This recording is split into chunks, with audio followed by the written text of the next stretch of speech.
I'm here to talk about success. The first rule of success is to have a vision. You see, if you don't have a vision of where you go, and if you don't have a goal where you go, you drift around and you never end up anywhere. I mean, as you know, I was born in 1947 in Austria after the Second World War. So I was very fortunate that I stumbled onto my vision. And I didn't really like Austria when I grew up. I couldn't wait to get out of there. I couldn't see myself becoming a farmer or a worker in a factory or anything like that. Even though my parents wanted me to stay there and have a normal life. But that was their vision, not mine. My vision was totally different. I felt that I was born for something special, for something unique, for something big. Then one day I went to school. I remember I was 11 years old, and they showed a documentary about America. There they showed in this documentary the huge skyscrapers, the high-rises, the huge bridges, the 6-lane freeways, and all of this stuff. And I said to myself, that's where I want to be. I don't want to be around here with little farmhouses and these little buildings. I want to be in America. One day after school, I walked by a store in Graz. So I went inside and I looked around, and then I saw a magazine. I saw a bodybuilding magazine that had Reg Park on the cover. Reg Park was then a 3-time Mr. Universe. And I saw him on the big screen as Hercules. I read that and I said to myself, wow, this is the blueprint for my life. This is exactly what I want to do. I want to become a bodybuilding champion just like Reg Park. I want to get into movies just like Reg Park. And I want to make millions of dollars and be rich and famous just like Reg Park. You know how great it felt that I knew where I was going? Imagine the majority of people don't know where they're going. I knew where I was going, that I'm going to become this bodybuilding champion just like him. So it was just a question of how do you do it? I was so relieved, because when you have a goal, when you have a vision, everything becomes easy. So people always ask me, when they saw me in the gym in the pumping iron days, they say, why is it that you're working out so hard? 5 hours a day, 6 hours a day, and you have always a smile on your face. And I told people all the time, I said, because to me, I'm shooting for a goal. In front of me is the Mr. Universe title. So every rep that I do gets me closer to accomplishing that goal, to make this goal, this vision turn into reality. Every single set that I do, every repetition, every weight that I lift will get me a step closer to turn this goal into reality. So I couldn't wait to do another 500-pound squat. I couldn't wait to do another 500-pound bench press. I couldn't wait to do another 2,000 reps of sit-ups. I couldn't wait for the next exercise. At the age of 20, I went to London and I won the Mr. Universe contest as the youngest Mr. Universe ever. And it was because I had a goal. So let me tell you something, visualizing your goal and going after it makes it fun. You've got to have a purpose no matter what you do in life. You've got to have a purpose. 74% hate their job in America. Now, there's not much different when you come to Europe. The majority of people don't like what they're doing, because they're really not doing it because they didn't have a goal and they followed this goal. They just aimlessly drift around, and then all of a sudden there's a job opening, so they get that job because you have to work. But then when you work, it's a chore. It's work. It's not fun. So if you think about, only a quarter of the people really enjoy what they're doing in life. That is unbelievable if you think about it. So I felt so blessed that I knew what I was doing.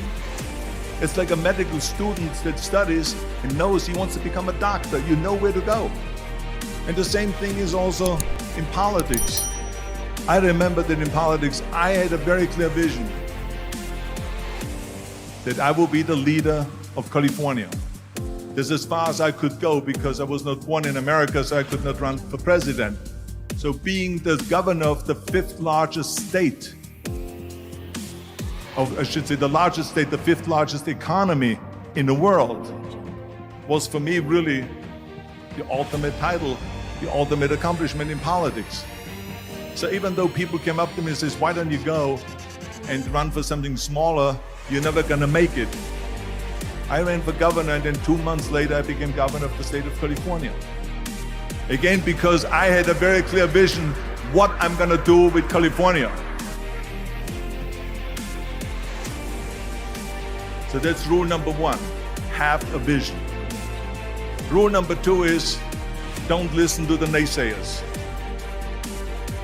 Don't listen to the naysayers.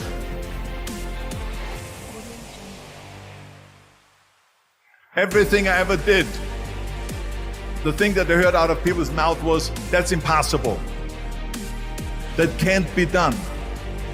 Or no. That is exactly what I heard, and of course I proved to the people that it can't be done. So whenever someone said to me, it can't be done, I heard, it can be done. When they said no, I heard yes. And when they said it's impossible, I heard, it is possible. I'm a strong believer of what Nelson Mandela said, that everything is always impossible until someone does it. Well, I'm going to be the one, I said to myself, I'm going to do it and I'm going to show it to them. Maybe it has never been done before. That's perfectly fine with me. But I'm going to do it. And I did not listen to the naysayers.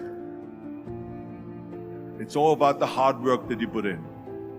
I said to myself, in bodybuilding, I worked out 5-6 hours a day. I'm going to do the same thing now for acting.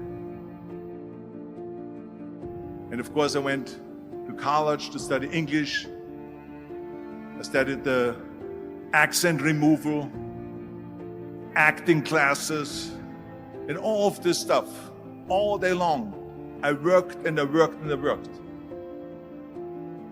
And within a short period of time I made one movie called Hercules in New York, which of course went right into the toilet. But it didn't discourage me. I still had the same vision. And then all of a sudden I did Streets of San Francisco. I did Stay Hungry and Pumping Iron and The Villain. And then all of a sudden I was asked by Dino De Laurentiis and by Universal Studio to star in Conan the Barbarian. And after I did Conan the Barbarian, the director at the press conference said to the press, the director was John Milius. He said to the press, if we wouldn't have had Arnold, we would have had to build one. So think about that. The very body that they said can never be sold because the time is wrong. A few years later, I'm doing Conan the Barbarian, and it was the #1 hit at the box office when it came out in the summer of '82. Think about that. And the director says, if we wouldn't have had his body, we would have had to build one. So all of a sudden, my body became an asset, not a liability.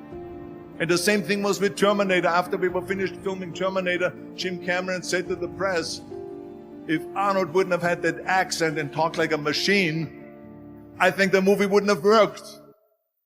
So think about that. The body and the accent that they attacked was an asset. But I didn't listen to those losers. I didn't listen to them at all. It's just the reality of it is that you cannot listen to the naysayers. So it's a very important lesson for all of you. So when someone says, no, this is a stupid idea, you in your mind, you don't have to say it, but in your mind just say, this is you asshole. What do you know?